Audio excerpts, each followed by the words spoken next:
Good morning, good evening, good afternoon, and remember, Context is Everything Media Network founder and CEO John Michael is reading another textbook. This one is from the year 1940, and it is an American history textbook from a Catholic school. I'm pretty sure that it is for fifth graders, based off of the way that the reading sounds, but I'm guessing. This is an American history textbook from 1940. My name is John Michael at the Context is Everything Media Network. Chapter 7, Section 5, California. California is a wonderful land with long and interesting history. 50 years after Columbus discovered America, Juan Cabrillo discovered California. This was in 1542. Cabrillo was a Portuguese who was employed by Spain. Some years later, Sir Francis Drake, the English pirate, reached California on his way around the world. Many years later, England claimed part of the Pacific Coast country because Drake visited it. The cross of the Spanish flag were erected in California in 1602. The land was claimed, thus, for Spain. Missions of Lower California. Now see, Lower California in 1940 is what we would call Baja California today. So Lower California, 1940, Baja California today. If you are interested in the content I'm providing here, please subscribe. My name is John Michael. Thank you. Context is Everything Media Network. Missions of Lower California. Spain took but little interest in California for many years. When this interest did come, it was through Catholic missionaries. The great and good Jesuit Father Eusebio Kino started missionary work among the Indians in Lower California. Lower California is a peninsula. Father Kino is a great explorer and a map maker, as well as a holy priest. Many people thought Lower California was an island, but Father Kino proved it to be a peninsula, which joined to the mainland. He worked among the Indians of the land now called Arizona. The Indians showed Father Kino how to reach California from the land side. The Jesuit worked among the Indians of Lower California for almost 70 years.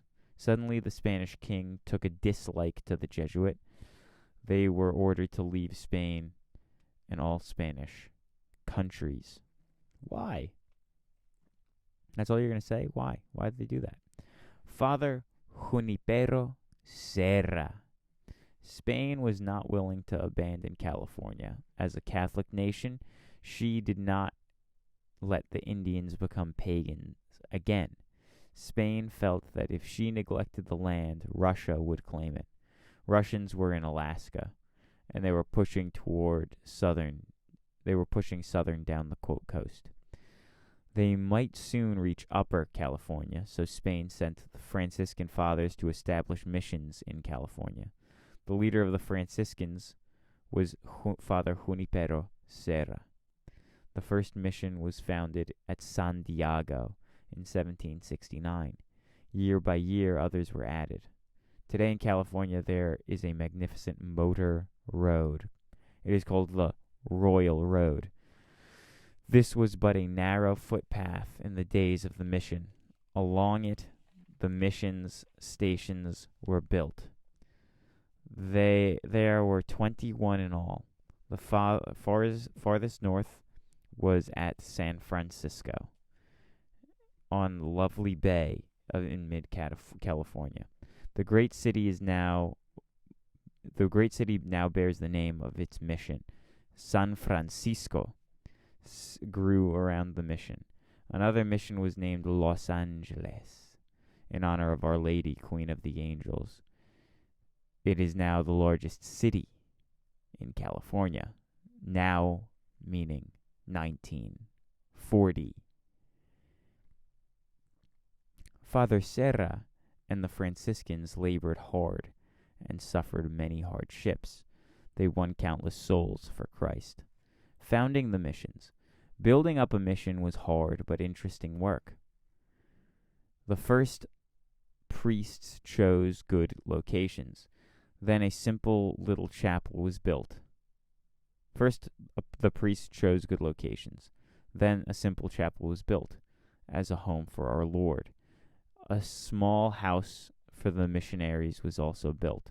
Then the church bells, hanged perhaps from a limb of a tree, would be rung. The Indians would gather around. The priest would invite the Indians to come to live in the mission. At first, the Indians were timid. They were afraid of these strange men in their brown habits, cloaks. Soon the Indians came to know and love the good priests. Then the Indians came to the mission quite willingly. I didn't realize that they were like living communities. And I also didn't think about how bells back then would just gather people. People like, bells are ringing. I guess I'm going to go there. And then you just go to where the bell is ringing. I guess it makes sense, right? Okay. Where am I? The mission buildings. After a while, the priests and Indians together started to build real missions. The buildings were strongly built. Their walls were made of adobe. This is a kind of hard-baked clay. The roofs were covered with red tile, and the buildings formed a square. The center court was always a lovely garden.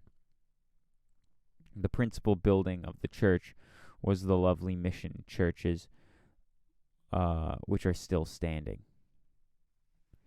In them, Indians came to attend Mass. They heard about our Savior, his mother, and saints. Nearby the church was a home for priests and a place where the sick could be treated. There was a school, and there were workrooms where Indians could learn certain trades. Indians who were married had little homes of their own. The other Indians lived in dormitories. A dormitory is a place where several people sleep. A day at the mission. Days at the mission were busy and happy. At sunrise, the mission bell called, and the Indians came from their homes. All hastened to the church for morning prayers and Mass. Then followed breakfast and the beginning of the day's work. Some of the Indians worked on the farm where they raised wheat, barley, corn, and beans. Some Indians were herdsmen. They took care of cattle and the sheep. Others learned a trade and were busy tanning hides, spinning and weaving cloth, or doing carpentry work. They made wine, candles, and soap. The mission fathers trained the Indians to do many useful things. The Franciscans brought to America fruits that had not been grown here before.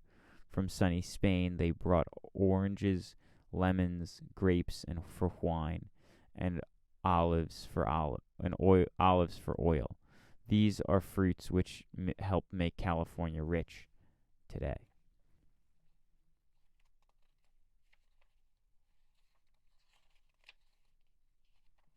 Dear God, this is a bit of a long chapter. Work and rest.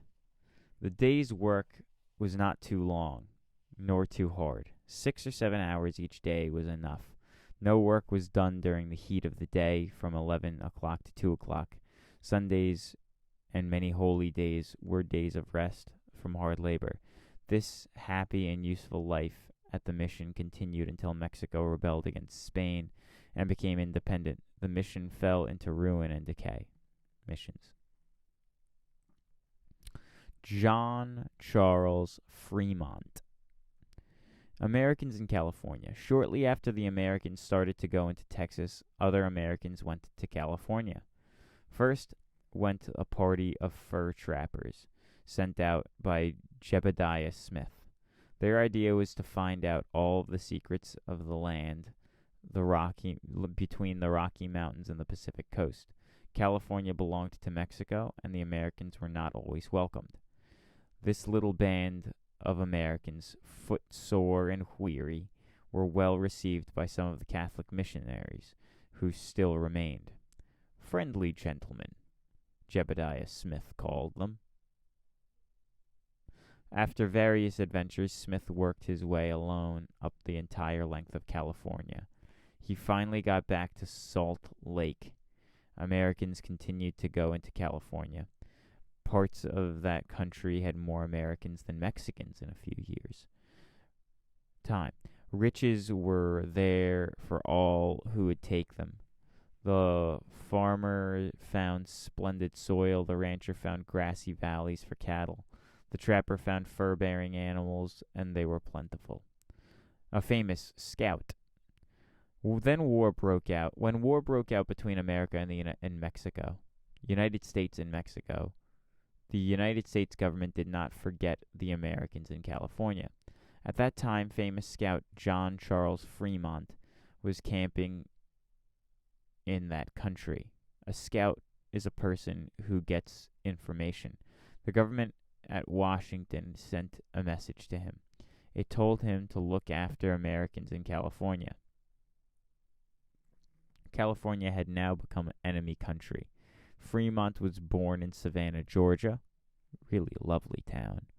He went to college and became a surveyor. His work called him to the Middle West, where there he heard a great deal about the Far West. He longed to know more about it. Fremont decided to explore the unknown western country. He climbed a high Rocky Mountain peak in Wyoming. Later, this peak was named in his honor of Fremont. He went beyond the Rockies into California. There, from another high peak, he could see the blue waters of the San Francisco Bay. The old Pathfinder. Fremont's first expedition had taken a northerly route. Now he decided to find a more southerly path to the Pacific. So the old Pathfinder, as the people called him, set out again. The great hardships, the more eager he was to learn. The greater the hardships, the more eager he was to learn about the Far West. He had crossed the mountains and arrived in Sacramento Valley in Central California. Here the message from American government reached him. The bear flag. Word had come to the Americans in California that the United States was at war with Mexico. The Americans decided upon a bold move. They held a meeting and declared California to be free and independent from Mexico. They raised a flag as a sign of independence of California. This is the famous bear flag. The flag was a piece of light cloth on which a figure of a bear was painted. Berry juice was used to color the bear. Fremont soon arrived, and the people of California were glad to have him as their leader. Under Fremont, the Americans gave a good account of themselves. Each clash with the Mexicans found the Americans on top. The American flag. Meanwhile, the American Navy and the Army were getting to work. Commander John Drake Sloat had a small fleet of ships in a port of Mexico. There were English warships also there. England had her eyes on California. Sloat set sail for California, and English followed. Sloat won the race to Monterey and captured the Mexican custom house.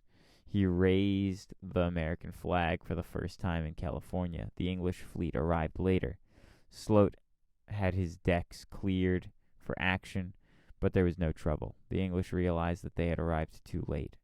Sloat was succeeded by Commander R.F. Stockton, who took over more territory. Then an army force arrived under Colonel Stephen Kearny. It helped complete the task of overcoming the Mexicans. California finally became American territory at the end of the Mexican War in 1848. The 49ers. The 49ers. The discovery of gold. No sooner had California become an American than that land of sunshine turned into a land of gold. Gold! What an exciting word that is. The whole world thrills whenever gold is found. Can you imagine a man having gold discovered on his property and losing his whole fortune? Can you imagine a man having gold discovered on his property and losing his whole fortune? Such a man was John A. Sutter. John A. Sutter, in 1848, was one of the largest landowners in America. He was born in Baden, Germany, and his early life had many adventures. He came to the United States, and the lure of the West took him to California. Sutter received a grant of land from Mexican government. He was a good farmer and prospered. More acres were added to his ranches. Grain and fruit were harvested and in abundance. Meat, hides, milk, and cheese were produced on his ranches. Suddenly, all this was changed. Sutter hired a man named James W. Marshall to build a new sawmill. One day, Marshall was standing by Mill Race. This was a channel that brought the rushing waters to the water wheel. Marshall noticed some shining yellow grains in the sand of the mill race. He picked up a bright grain out of the water. Could they be gold? He hardly thought, but took them to Sutter. Tests were made. Gold! Exclaimed Sutter. He was not mistaken. Gold had really been found. The rush for gold. The news could not be kept secret. The word spread all over America and even to Europe. Men by the thousands left their work and started for California. Everyone had gold fever. A few ounces of precious metal were worth more than months of toil in the fields. The farmer left his crops, the rancher discarded his cattle. Sutter saw his fields neglected, his cattle abandoned. Squatters took his land from him, and he became a poor man. There was no easy way to reach California. Some people went across plain and mountain on horseback. Many people traveled in wagons called prairie schooners. These were canvas-covered wagons in which settlers moved into the West. Others went by water all around South America. When the ships reached California, both passengers and crews set out for gold fields. The ships swung at anchor with no one to care for them. Not all who set out for gold fields reached them, but thousands did arrive.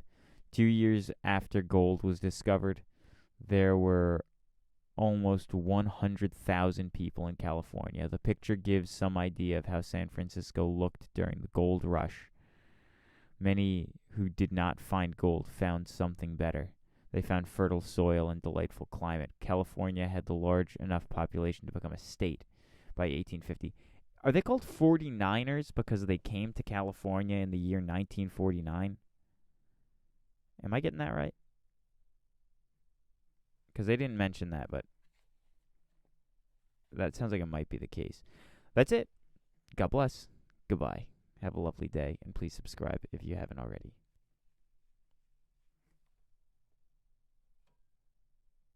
Prairie schooners. Think about the guy who invented the prairie schooner. That's this. That, covered wagon. The guy who invented that must have made a fortune.